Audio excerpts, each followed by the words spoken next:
Sunday working day అంటే morning వచ్చేస్తాను 5:30 కల్లా. అయ్యో బాబోయ్! రౌండ్స్ చేయాలి patients, otherwise I would be feeling bad. Morning వచ్చేస్తే చాలామంది వెయిట్ చేస్తుంటారు, డిశ్చార్జ్ అయ్యే వాళ్ళు ఉన్నవాళ్ళు కూడా. Sunday actually round the clock we will or one consultant would be visiting every 2 hours. అందరు కన్సల్టెంట్ కూడా ఇన్ రొటేషన్ విజిట్ చేస్తాం. ఐఎమ్ ద ఫస్ట్ పర్సన్ 5:30కి వచ్చేస్తాను. మిమ్మల్ని ఫస్ట్ ఇంటర్వ్యూ నేను చేసినప్పుడు 5 ఏళ్ల క్రితం, అందులో నేను మిమ్మల్ని అడిగాను, ఏమండి ఒక ఏదైనా దాని మీద అలా పడుకుంటే అలా నుంచుంటే బాడీలో ఎక్కడ క్యాన్సర్ ఉందో చెప్పే అవకాశం ఉందా అంటే అప్పుడు అవకాశం లేదన్నారు. ఈ రోజు ఆ ఎక్విప్మెంట్ వచ్చింది after 6 years. I'm really so happy for it sir. అంటే technology without radiation exposure. Exactly digital PET-MR. సో ఖచ్చితంగా మన బాడీలో ఎక్కడ క్యాన్సర్ ఉంది అనేది ఒక్క టెస్ట్ తో హ్యాపీగా తెలుసుకోవచ్చు. కృత్రిమ మేధస్సుతో కూడిన డిజిటల్ PET-MR తో తెలుసుకోవచ్చు. అద్భుతం, అద్భుతం. Very sensitive machine. సార్, ఇన్నేళ్ళు మీ కెరియర్లో ఎస్పెషలీ 2024లో మీరు చూసిన ఎక్కువ క్యాన్సర్స్ అంటే ఏమంటారు సార్? బ్రెస్ట్ క్యాన్సర్ ఇన్సిడెన్స్ ర్యాపిడ్గా పెరిగిపోతుందండి. 2010లో భారతదేశంలో an average per annum ICMR estimate ప్రకారం 80,000 to 90,000 బ్రెస్ట్ క్యాన్సర్స్ ఉన్నట్టయితే ఈ రోజున ఇట్ ఈస్ 2,24,000. 2022 స్టాటిస్టిక్స్ 12 years తర్వాత చాలా ర్యాపిడ్గా పెరిగిపోతుందండి. Every 4 minutes 1 woman is diagnosed with breast cancer. Every 6 minutes 1 woman is dying of cervical cancer. క్యాన్సర్ ఇన్సిడెన్స్ ర్యాపిడ్గా పెరిగిపోతుందండి. India population 142 crores. అందులో every year 15.5 lakh new cancer patients diagnose చేయబడుతున్నారు. Sir, cause కనుక్కున్నారా సార్? నిజంగా క్యాన్సర్ కి కారణం ఏంటి అని? అదే చైనాలో same population 1 crore less maybe, more than 30 lakh new cancer patients. So Indian statistics probably are not very accurate. ఇండియాలో మొత్తం ఇప్పుడు cancer is not a notifiable disease in India. ఇప్పుడు మార్నింగ్ వాళ్ళ కరోనా కేసు చూశాను అనుకోండి, వెంటనే నోటిఫై చేయాలి municipal అథారిటీస్కి, అలాగే మనం నోటిఫై చేయాలి సెంట్రల్ గవర్నమెంట్ అథారిటీస్కి. వెబ్సైట్లో మనం నోటిఫై చేయాలి.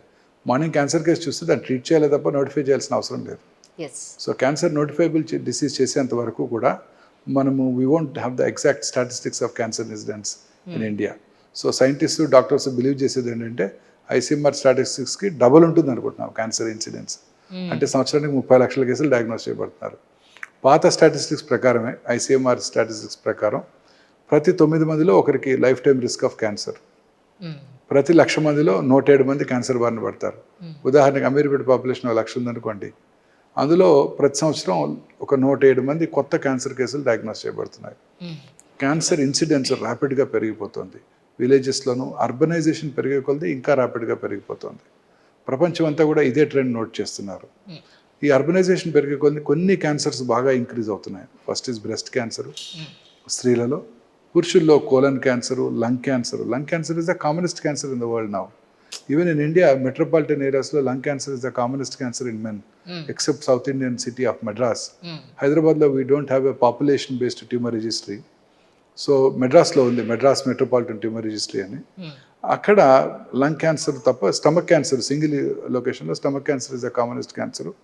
మల్టిపుల్ లొకేషన్స్ కనుక చూసుకున్నట్టయితే ఓరల్ క్యావిటీ క్యాన్సర్స్ చాలా ఎక్కువగా చూస్తున్నాం, ఫాలోడ్ బై లంగ్ క్యాన్సర్. అలాగే ముంబై, బెంగళూరు, కాల్కటా, న్యూఢిల్లీ మెట్రోపాలిటన్ ట్యూమర్ రిజిస్ట్రీస్లో lung cancer is the commonest cancer. స్త్రీలలో అన్ని చోట్ల కూడా breast cancer is the commonest cancer. అంటే మారిన వాతావరణ పరిస్థితులు, ఆహార పద్ధతులే కారణం అంటారా మీ ఉద్దేశం? 100%. ఎన్విరాన్మెంటల్ ఫ్యాక్టర్స్ అందాం ఒక entire broad heading. Genetic factors, genetic factors తక్కువ రోల్ ప్లే చేస్తున్నాయి ఇండియాలో. మీకు తెలుసు, పేరు విన్నారు Angelina Jolie. She had BRCA1 BRCA2 mutation. మొన్న ఈ మధ్యనే హంసా నందిని వారు కూడా అనౌన్స్ చేశారు. She had breast cancer and also had BRCA1 BRCA2 positivity. సో అలాంటి కొన్ని కేసులు, అలాగే కొన్ని rectal cancers, colon cancers, familial adenomatous polyposis coli, familial non familial adenomatous polyposis coli, Lynch syndrome అంటారు.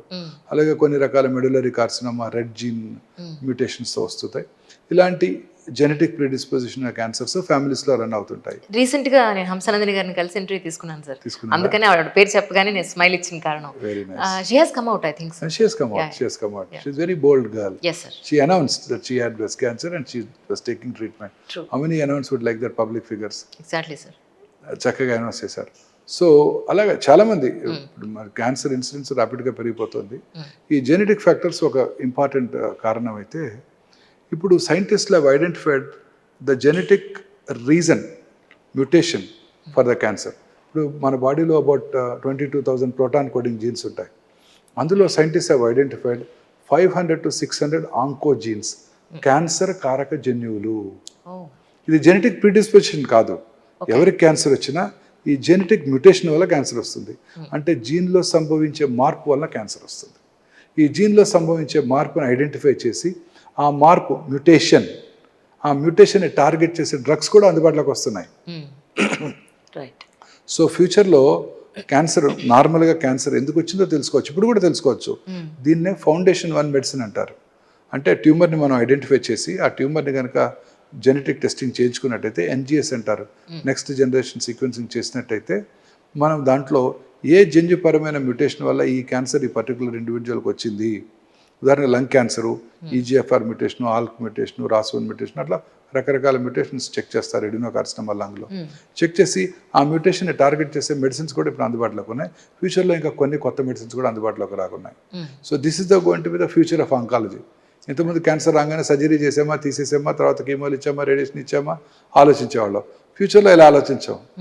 పేషెంట్ రాగానే హాస్పిటల్కి వస్తారు, ఆంకాలజిస్ట్ని కలిస్తే బ్లడ్ 10 ml బ్లడ్ డ్రా చేసేసి ఆ 10 ml బ్లడ్లో మీకు ఏం తెలుసు, మనకి థౌజండ్స్ ఆఫ్ RBC ఉంటాయి, మిలియన్స్ ఆఫ్ WBC ఉంటాయి, మిలియన్స్ ఆఫ్ RBC ఉంటాయి, ప్లేట్లెట్స్ ఉంటాయి, 5 to 10 క్యాన్సర్ సెల్స్ ఉంటాయి. వీటిని సర్క్యులేటింగ్ ట్యూమర్ సెల్స్ అంటారు.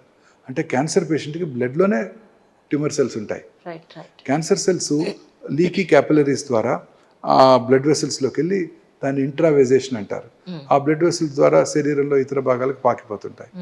Technology is available in Hyderabad to identify the circulating tumour cells. ఆ 5 నుంచి 10 సర్క్యులేటింగ్ ట్యూమర్ సెల్స్ ఐడెంటిఫై చేసి ఆ సర్క్యులేటింగ్ ట్యూమర్ సెల్స్ని ల్యాబ్లో గ్రో చేసి ఏ రకమైన యాంటీ క్యాన్సర్ డ్రగ్ లొంగుతుందో తెలుసుకునే ఫెసిలిటీస్ కూడా అందుబాటులోకి వచ్చింది.